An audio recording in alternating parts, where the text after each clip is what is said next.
మీ ఎలాంటి వ్యాపార ప్రకటనలకైనా వెంటనే మా ఛానల్ సంప్రదించండి. నమస్తే. ఈరోజు మన స్టూడియోలో ప్రముఖ ఆధ్యాత్మికవేత్త వేదిక్ ఆస్ట్రాలజర్ గోనుగొంట్ల సురేష్ బాబు గారు ఉన్నారు. గురువుగారితో మాట్లాడేద్దాం. నమస్కారం సార్. మణికంఠ గారు నమస్కారం అండి. అక్టోబర్ మాసం విశేషంగా మిథున రాశి వాళ్ళకి ఈ నెల ఏ విధంగా కలిసి రాబోతుంది, ఎలాంటి జాగ్రత్తలు తీసుకోవాలి, ఓవరాల్గా ఎలాంటి దైవారాధన పరిహారాలు తీసుకుంటే బాగుంటుంది? సో అక్టోబర్ మంత్లో మనకి దసరాతో స్టార్ట్ అయిపోతుందండి, ఉత్సవాలతోటి. తర్వాత మనకి ఆల్మోస్ట్ ఎండ్లో మనకి దీపావళి పండుగ వస్తుంది. ఇది ఒక మంచి మాసం అండి, మనకి ఆశ్వీజ మాసం. ఎప్పుడైతే నవరాత్రులు మనం చక్కగా జరుపుకుంటాం, నెగిటివ్ ఎమోషన్స్, నెగిటివ్ ఎనర్జీ అంతా మనలో ఫ్రెష్గా ఫ్రెష్ ఎనర్జీ వచ్చేస్తుంది. ఇప్పుడు ఆయుధ పూజ అక్కడ నుంచి విజయదశమితో స్టార్ట్ చేస్తుంది. దీపావళి యొక్క విశిష్టత ధన్తేరాస్ అంటారు. ఓకే, మనకి ధనత్రయోదశి అంటారు. తర్వాత అమావాస్య రోజు లక్ష్మీ పూజ చేస్తారు. విశేషంగా లక్ష్మీ పూజ చేస్తారు. ధనం ఎవరైతే కావాలనుకోండి, ఇది చాతుర్మాసంలో ఒక భాగం. ఇదంతా 4 మాసాలలో ఎండ్ మనకి ఏం కావాలంటే అట్ ద ఎండ్ కుబేరుని యొక్క కృప, హస్తలక్ష్మీదేవి యొక్క కృప, సౌభాగ్యం, వైభవం, అధికారం, దర్పం, గౌరవం, ఇవన్నీ కావాలి కదండి మనిషికి. ఇవన్నీ మనకి ఇచ్చేది ఫినిషింగ్ టచ్ ఎక్కడంటే దీపావళి పండుగ మనం చెప్పుకుంటాం అనమాట. ఆ తర్వాత కార్తీక మాసం స్టార్ట్ అయిపోతుంది. అయితే ఈ టైంలో జనరల్గా మిథున రాశి వాళ్ళకి నాకు వచ్చే కాల్స్ కానివ్వండి, నేను కనుక ఉగాది రాశి ఫలాలు చెప్పుకున్నా కానీ ఏముంటుందంటే, గురువు స్వస్థానంలో ఉన్నారండి. గురువు స్వస్థానంలో ఉంటే ప్లానుడ్గా వీళ్ళు క్యాలిక్యులేటెడ్గా రిస్క్ తీసుకుంటూ ఉంటారు. ఈ టైంలో మనకి శాస్త్రాలు ఏం చెప్తారంటే, శ్రీరామచంద్రమూర్తి అయోధ్యని వదిలి అరణ్యానికి వెళ్ళారు అని చెప్తారనమాట. అలానే నాకు తెలిసిన 2-3 క్లయింట్లు ప్లానుడ్గా ఇండియా వదిలేసి యుఎస్ వెళ్ళారు ఎంఎస్కు చదువుకోవడానికి. అక్కడ ప్రాబ్లం సరిగా లేదు, అక్కడ ప్రాబ్లం ఫేస్ చేస్తూ ఉన్నారనమాట. ఈ జాబ్స్ ఉంటాయా లేదా, ఈ టైప్లో రిస్క్ ఎక్కువ ఉంటుంది అనమాట. ఎందుకంటే గురు స్వస్థానంలో ఉండటంతో అది పక్కన పెడితే జనరల్గా మిథున రాశి వాళ్ళకి ఒక మోడరేట్గా ఉంటుంది. కొంచెం సుఖం, కొంచెం కష్టం, కబీ ఖుషి కబీ గమ్ లాగా ఒక మోడరేట్గా వెళ్ళిపోతూ ఉంటుంది. ఏదైనా చిన్న చిన్న ప్రాబ్లం వచ్చింది వీళ్ళు మేనేజ్ చేసుకుంటూ చక్కగా వెళ్ళిపోతూ ఉన్నారు. వీళ్ళకి అష్టమశని కానీ ఏళ్ళనాడ్సని కానివ్వండి, వేరే విధమైన ఎలాంటి ప్రాబ్లం అయితే లేదు. గురువు మాత్రం కొంచెం ఉన్న ప్లేస్లోంచి బయటకు తీసుకొచ్చి ఇబ్బంది పెడుతూ ఉన్నారు. ఇది ఈ టైంలో మిథున రాశి ఒక సహజంగా వెళ్ళిపోతున్న ఈ రాశి వాళ్ళకి అక్టోబర్ మంత్ చాలా బ్యూటిఫుల్గా మంత్ ఉంది. అందులో పండుగలు కూడా ఉన్నాయి.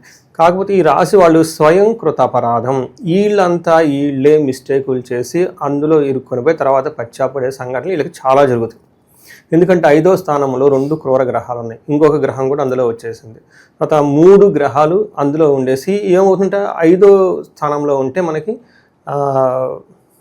ఎడిక్ట్స్, ఆల్కహాల్ తీసుకోవటం టూ మచ్, స్మోకింగ్ చేయటం టూ మచ్, లేదంటే టూ మచ్ లవ్ రొమాన్స్ తిరిగేయటం, ఈ టైప్ ఆఫ్, లేదంటే ఉన్నట్టుండి షేర్ మార్కెట్లో పెట్టాలని ఆలోచన వస్తుంది. అప్పటిదాకా బాగుంటుంది, నా దగ్గర డబ్బులు ఉన్నాయి, అసలు ట్రై చేద్దాం అని ఎప్పుడు ఆలోచన అంటే షేర్ మార్కెట్లో పెట్టడం, ఆ షేర్లు పోవటము, ఆపాలన్న ఆలోచన లేకుండా పెట్టేసుకుంటూ వెళ్ళిపోతారు. చివరికి 0 అకౌంట్ బ్యాలెన్స్ మిగులుతుంది. ఈ type of self provoking, okay, నెగిటివ్గా వెళ్ళే సిచ్యువేషన్స్ ఎక్కువగా ఉంటుంది.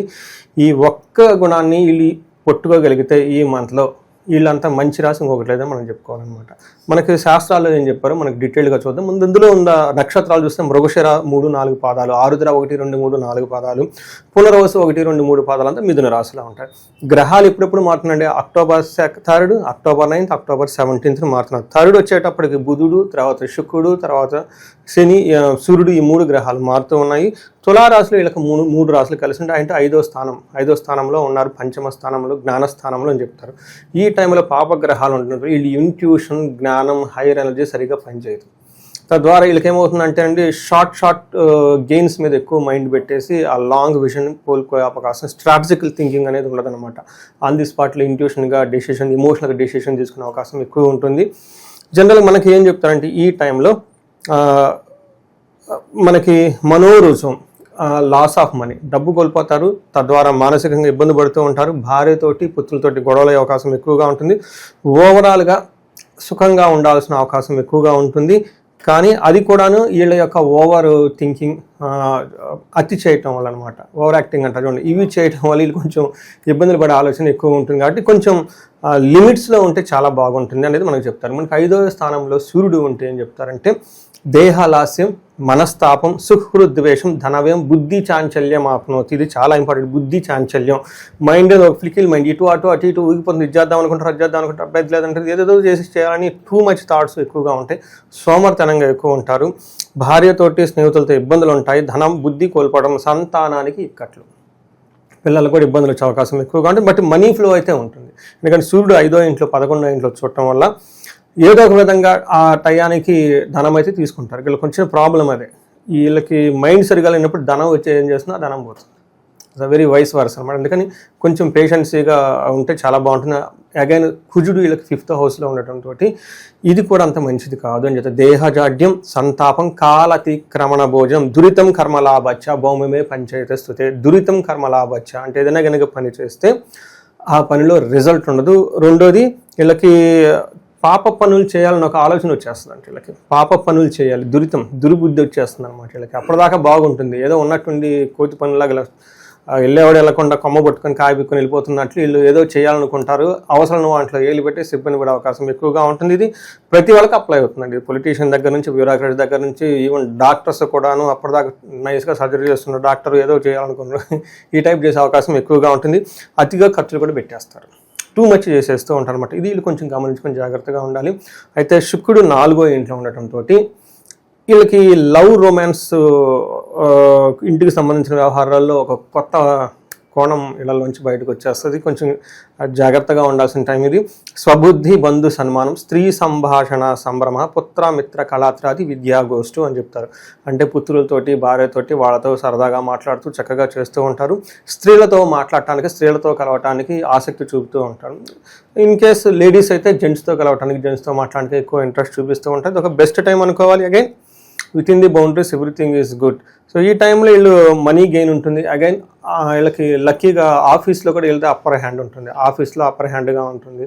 సో బంధువులందరూ చక్కగా ఉంటారు. బట్ వీళ్ళు అప్పర్ హ్యాండ్గా చేయాలని కొంచెం చేసే అవకాశం ఎక్కువగా ఉంది. అది గుర్తుపెట్టుకొని ఉంటే ఒక బెస్ట్ మంత్ అని మనం చెప్పుకోవచ్చు. ఓకే, ఇక ఈ రాశిలో గురుగారు ఏ నక్షత్రాలు ఉంటాయి, స్పెసిఫిక్గా వాళ్ళకి ఎలా ఉండబోతుంది ఈ నెల? ఇందులో మనకి మృగశిర, ఆరుద్ర, పునర్వసు 3 నక్షత్రాలు ఉంటాయి. ఇందులో మృగశిర నక్షత్రాలకు పాజిటివ్ సైడ్లో చూసుకుంటే ఎక్కువగా జయము, ధనప్రాప్తి, జయము అని 3 పాజిటివ్గా జయంగా ఉంటుంది. ఏ పని చేసినా ఫైనల్గా అల్టిమేట్గా ధనం విశేషంగా వస్తుంది. ఇవంతా ఒక పాజిటివ్. అయితే నెగిటివ్ సైడ్లో ఏమవుతుంటే ధనహీనత, బంధనము, భయము చూపిస్తుంది. అంటే ధనహీనత అంటే వచ్చిన ధనం వృధాగా పోగొట్టుకొని మళ్ళీ ఎంటీ హ్యాండ్స్ నిలిచే అవకాశం ఎక్కువగా ఉంటుంది. ఇది చాలామంది ఇన్ఫ్లోని చాలా ఇంప్రూవ్ చేసుకోవటం, అవుట్ఫ్లోని ఎప్పుడు కట్ చేసుకోవటం, ఆ టెంప్టేషన్ అంటే ఆపుకోవడం చాలా ఇంపార్టెంట్.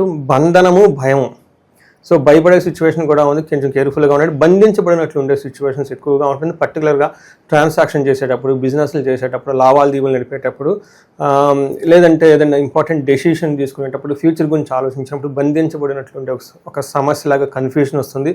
ఇలా జ్యోతిష్యులను కలిస్తే చక్కగా వాళ్ళకి జ్యోతిష శాస్త్రం ప్రకారం క్లారిటీ ఇవ్వడం జరుగుతుంది.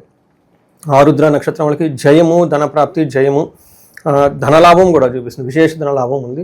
అయితే వీళ్ళకి భయము, బంధనము 2 విషయాలు వీళ్ళకి మనకి ఏమని చెప్తారు, ఒక సందిగ్ధతకు గురి చేసే అవకాశం ఎక్కువ ఉంటుంది. పునర్వసు నక్షత్రాలకి జయము, జయము, జయము, ధనలాభము, బంధనము, భయము ఎక్కువ చూపిస్తుంది. అంటే ఓవరాల్గా చూసుకుంటే ఈ రాశి వాళ్ళకి కొంచెం కన్ఫ్యూజన్లో ఉండే అవకాశం ఎక్కువగా ఉంటుంది. కొత్త అవకాశాలు వచ్చే అవకాశం ఎక్కువగా ఉంటుంది. వీటితో పాటు వీళ్ళకి బంధించబడినట్లుండే పరిస్థితి కూడా ఉంటుంది. ఇలాంటి సమయంలో వీళ్ళు మనకి ఏం చెప్తారంటే శాస్త్రాల్లో అనంత పద్మనాభ స్వామిని, విష్ణు ఆలయాన్ని దర్శించుకుంటే, బుద్ధుడికి అధిష్టాన దేవత విష్ణుమూర్తి కాబట్టి తిరుపతి వెళ్ళినా, లేదంటే ఎలాంటి లోకల్గా మనకి వెంకటేశ్వర స్వామి ఉన్న శ్రీ రామాలయ దేవాలయం ఉన్నా కానీ అక్కడ కొంచెంసేపు కూర్చుంటే ఆ మైండ్ క్లారిటీ వస్తుంది అనమాట. ఆ విష్ణు సహస్రనామం ఉన్నా కానీ.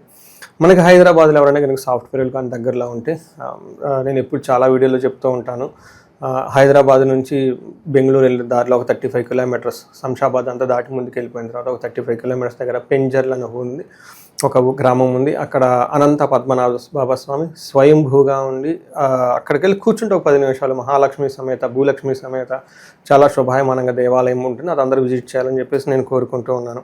ఇవి కాకుండా మృగశిర నక్షత్రాలకు సుఖనాశనం, ఆరుద్ర నక్షత్రం వాళ్ళకి సుఖనాశనము, పునర్వసు వాళ్ళకి స్త్రీ నాశనం అని చెప్తూ ఉంటుంది. అంటే ఇక్కడ లగ్జరీగా కంఫర్టబుల్గా ఏదైనా వాళ్ళు ఎంజాయ్ చేస్తూ ఉంటే ఆ యొక్క సుఖం వీళ్ళకి కొంచెం దూరం అయ్యే అవకాశం ఎక్కువగా ఉంటుంది.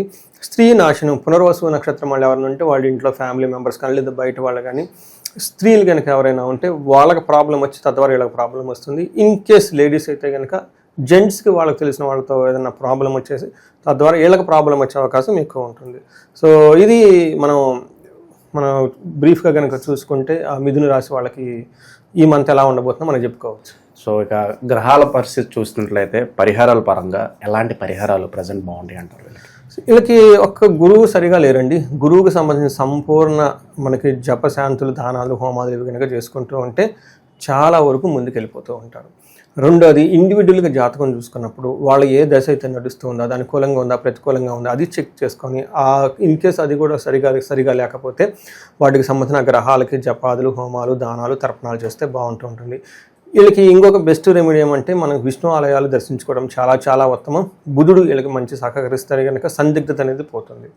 ఇవి కాకుండా భార్యాభర్తలు ఎవరైనా మధ్య విభేదాలు ఉన్నా మేము కొన్ని బేస్డ్ ఆన్ క్లయింట్స్ రిక్వైర్మెంట్ కొన్ని పూజలు, హోమాల వాళ్ళ వరకు సెట్ చేసి పెట్టుకున్నామండి. కావాలండి మీ ద్వారా అనుకున్న వాళ్ళకి అది కనెక్ట్ అయితే మనం చేస్తాం. జనరల్గా అయితే నేను అన్యోన్య దాంపత్య పాశుపతం చెప్తూ ఉంటాను. సాఫ్ట్వేర్ ఎవరైనా కనుక ప్రాబ్లమాటిక్గా ఉంటే the best and easiest remedy చాలామంది సాఫ్ట్వేర్ వాళ్ళని నేను దృష్టిలో పెట్టుకొని ఒకటి డిజైన్ చేయడం జరిగిందండి. ఎందుకంటే వాళ్ళకి రాహు కేతులు చాలా స్ట్రాంగ్ ఉండాలి. ఎందుకంటే సాఫ్ట్వేర్కి అధిష్టానం, మల్టీమీడియాకి, మూవీస్కి వీళ్ళంతా రాహు అనమాట. ప్లస్ వీళ్ళు ఫారిన్లో ఎవరైతే సెటిల్ అయ్యారో దానికి కూడా కారణం రాహు. ఏదైతే వాళ్ళకి ఫారిన్ వెళ్ళడానికి అవకాశం ఇచ్చారో కొన్నిసార్లు ఆ గ్రహం అక్కడ సరిగా పనిచేయకపోతే ప్రాబ్లం అవుతుంది. కాబట్టి ఈ ఎన్ఆర్ఐల్ని వాళ్ళందరినీ దృష్టిలో పెట్టుకొని కొన్ని హోమాలు అవన్నీ సెట్ చేయడం జరిగింది. సో ఇంట్రెస్ట్గా ఉన్న వాళ్ళు కనెక్ట్ అయితే మనం వాటికి ఇండివిజువల్ జాతకం చూసి చెప్పొచ్చు.